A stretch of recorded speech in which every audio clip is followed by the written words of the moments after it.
সুপ্রিয় দর্শক, আসসালামু আলাইকুম। নিউজ বাংলা 24-এ আপনাদেরকে স্বাগতম। প্রথমেই জানিয়ে দিচ্ছি সংবাদ শিরোনাম। কুমিল্লায় দুই পক্ষের সংঘর্ষে গুলিবিদ্ধ 15, আহত 10। মিছিলের প্রস্তুতিকালে নিষিদ্ধ ছাত্রলীগের 3 নেতা গ্রেপ্তার।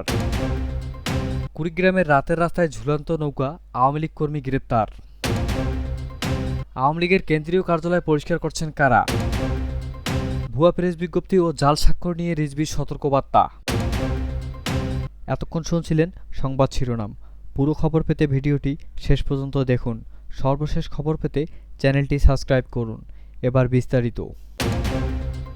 কুমিল্লার নাঙ্গলকোট উপজেলায় আধিপত্য বিস্তার নিয়ে দুই পক্ষের মধ্যে দফায় দফায় সংঘর্ষের ঘটনা ঘটেছে।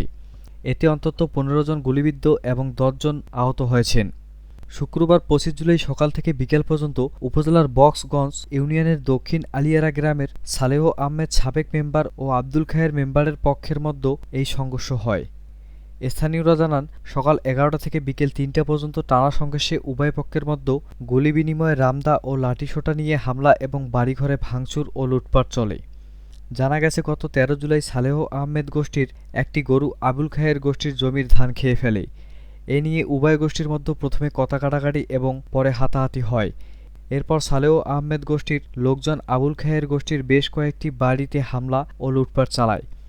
এ ঘটনায় দুই পক্ষ থানায় 4টি এবং আদালতে একটি, মোট 5টি মামলা করে। গতকাল বৃহস্পতিবার 24 জুলাই রাতে পুলিশ শেখ ফরিদ নামের একজনকে গ্রেপ্তার করে। তিনি সালেহ আহমেদ গোষ্ঠীর লোক বলে জানা গেছে। এই খবর এলাকায় ছড়িয়ে পড়লে উত্তেজনা চরমে ওঠে। শেখ ফরিদের গ্রেপ্তারের পর শুক্রবার সকালে উত্তরপাড়ায় জাফর আহমেদের দোকানের সামনেই দুই পক্ষের মধ্যে প্রথম ধাপে সংঘর্ষ শুরু হয়।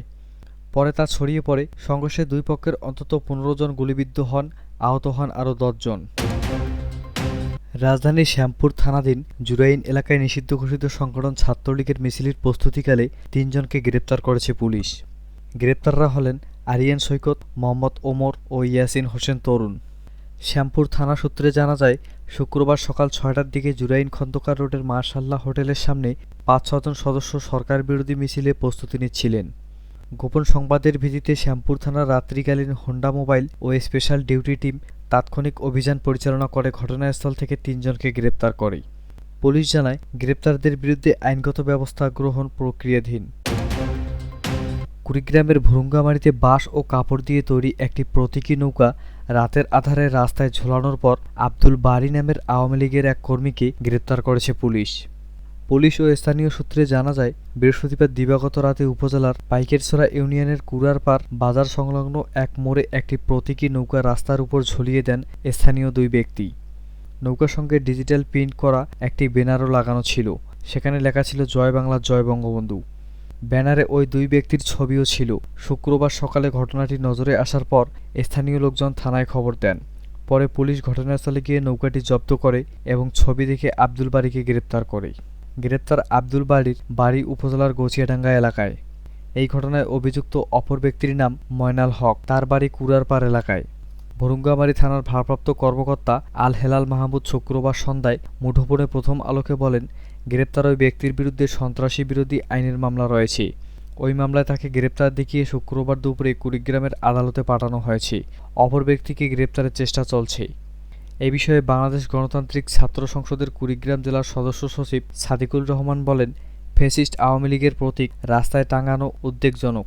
ছাত্র জনতার আন্দোলনে ফ্যাসিস্ট সরকার পালিয়ে যাওয়ার পর কিছুদিন প্রশাসন অপারেশন ডেভিল হ্যান্ড অভিযান চালিয়েছিল। সে সময় ফ্যাসিস্টরা পালিয়ে বেঁচেছিল, কিন্তু কিছুদিন থেকে উদ্বেগের সঙ্গে লক্ষ্য করা যাচ্ছে পুলিশ নীরব ভূমিকা পালন করেছে। তাই লুকিয়ে থাকা ফ্যাসিস্টদের দোসররা গর্ত থেকে বাইরে বের হওয়ার সাহস দেখাচ্ছে।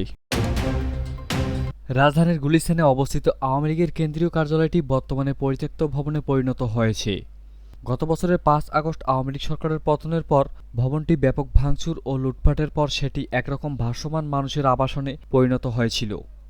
ঘটনার প্রায় 1 বছরের মাথায় এসে সেটি পরিষ্কার পরিচ্ছন্নতার কাজ শুরু হয়েছে, কিন্তু এই উদ্যোগ কার তা কেউই নিশ্চিতভাবে জানাতে পারছেন না। শুক্রবার 25 জুলাই দেখা যায়, ভবনের সামনে ঝুলছে আন্তর্জাতিক ফ্যাসিজম ও গণহত্যা গবেষণা ইনস্টিটিউট নামের একটি ব্যানার। ভেতরে চলছে পরিষ্কার পরিচ্ছন্নতার কাজ। একটি দল নিচতলায় জমে থাকা নোংরা পানি সরাচ্ছে, আর ভবনের ভেতরে কয়েকজন শ্রমিক কাজ করছেন। গতকাল বৃহস্পতিবার তাদেরকে ভবনটি পরিষ্কার করতে দেখা গেছে। ভবনের ভেতরে ঘুরে দেখা যায় দরজা জানালার গ্রিল, সুইচবোর্ড, বৈদ্যুতিক লাইট, লিফট, এমনকি ফ্লোরের টাইলস সবই খুলে নিয়ে গেছে কেউ না কেউ। শুধু দেওয়ালগুলোই অবশিষ্ট রয়েছে। ভবনের ভেতরে কাজ করছিলেন নসু নামের এক ভাসমান ব্যক্তি।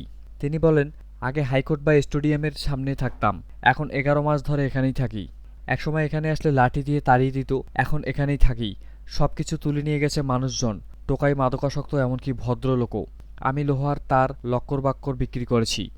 তিনি জানান, এখন পরিচ্ছন্নতার কাজও তারাই করছেন, আমার ছেলেও কাজ করছে। আমরা 12 জন এখানে দৈনিক মজুরিতে কাজ করি। বুধবার থেকে কাজ শুরু হয়েছে। কে কাজ করাচ্ছে জানতে চাইলে তিনি বলেন, ছাত্ররা করাচ্ছে। এ সময় পাশে থাকা চান মিয়া বলেন, এখন ভবনটিতে আর কিছুই নেই, এমনকি লিফটও খুলে ট্রাকে করে নিয়ে গেছে। ধীরে ধীরে সবকিছু খোলা হয়েছে। উল্লেখ্য, 2018 সালের 23 জুলাই শেখ হাসিনা এই 10তলা ভবনটি উদ্ভাবন করেছিলেন।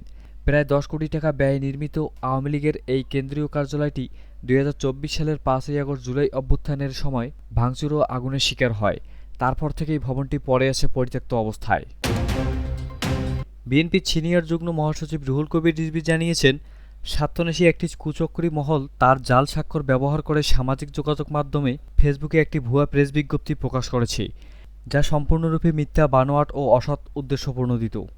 শুক্রবার 25 জুলাই গণমাধ্যমে পাঠানো এক সংবাদ বিজ্ঞপ্তিতে তিনি একথা জানিয়েছেন। রিজভী বলেন, আমি বিএনপির সিনিয়র যুগ্ম মহাসচিব অ্যাডভোকেট রুহুল কবির রিজভী এই মর্মে দলের সব পর্যায়ের নেতাকর্মীদের জানাচ্ছি, কোনো স্বার্থন্বেষী কুচক্রী মহল আমার স্বাক্ষর জাল করে সামাজিক যোগাযোগ মাধ্যম ফেসবুকে একটি প্রেস বিজ্ঞপ্তি পোস্ট করেছে। কিন্তু ফেসবুকের পোস্ট করা প্রেস বিজ্ঞপ্তিটি সম্পূর্ণরূপে মিথ্যা, বানোয়াট ও অসৎ উদ্দেশ্যপ্রণোদিত। তিনি বলেন, ওই প্রেস বিজ্ঞপ্তি আমার স্বাক্ষর বিএনপির দপ্তর থেকে গণমাধ্যমে পাঠানো হয়নি। এটি সম্পূর্ণরূপে বানোয়াট ও ভুয়া। তিনি আরও বলেন, সামাজিক যোগাযোগ মাধ্যমে ফেসবুকে আমার স্বাক্ষর জাল করে প্রচারিত ভুয়া প্রেস বিজ্ঞপ্তিটির বিষয়ে দলের সব পর্যায়ের নেতাকর্মীকে বিভ্রান্ত না হওয়ার জন্য অনুরোধ করা হলো। তত্ত্বাবধায়ক সরকার নিয়ে সাবেক বিচারপতি খায়রুল হকের দেওয়া রায় রাষ্ট্রবিরোধী ছিল বলে মন্তব্য করেছেন বিএনপির মহাসচিব মির্জা ফখরুল ইসলাম আলমগীর। পাশাপাশি আইন অনুযায়ী তার দৃষ্টান্তমূলক শাস্তির দাবি জানিয়ে বলেন, দেরিতে হলেও তার বিরুদ্ধে ব্যবস্থা নেওয়ায় আমরা সন্তুষ্ট। বৃহস্পতিবার 24 জুলাই দুপুরে গুলশানের বিএনপি চেয়ারপারসনের কার্যালয়ে এক জরুরি সংবাদ সম্মেলনে তিনি এসব কথা বলেন। মির্জা ফখরুল বলেন, খায়রুল হকের সেই রায়ের পর আওয়ামী লীগ তত্ত্বাবধায়ক সরকার ব্যবস্থার বাতিল করেছে। এরপর থেকে দেশের সমস্ত রাজনৈতিক সংকটের জন্য এটি দায়ী। তিনি বিচার বিভাগের প্রতি আস্থার জায়গাটি ধ্বংস করেছেন। বিএনপির মহাসচিব আরও বলেন, শিশু একাডেমির ভবনটি ভেঙে ফেলা ও স্থানান্তরের প্রক্রিয়া চলছে বলে জানতে পেরেছি। আমরা এটির বিরোধিতা করছি, কারণ ভবনটি ভেঙে ফেলা হলে তা শিশুদের মেধা ও মানব বিকাশের বাধা হয়ে দাঁড়াবে। এর আগে বৃহস্পতিবার সকালে সাবেক প্রধান বিচারপতি এবিএম খায়রুল হককে ধানমন্ডি থেকে গ্রেপ্তার করে ঢাকা মহানগর পুলিশের গোয়েন্দা বিভাগ ডিবি। খায়রুল হকের বিরুদ্ধে ঢাকা ও নারায়ণগঞ্জে 3টি মামলা রয়েছে। 2010 সালের 27 সেপ্টেম্বর দেশের 19তম প্রধান বিচারপতি হিসেবে নিয়োগ পান খায়রুল হক। আপিল বিভাগে থাকাকালে সংবিধানের তত্ত্বাবধায়ক সরকার ব্যবস্থা বাতিলের রায় দেন তিনি।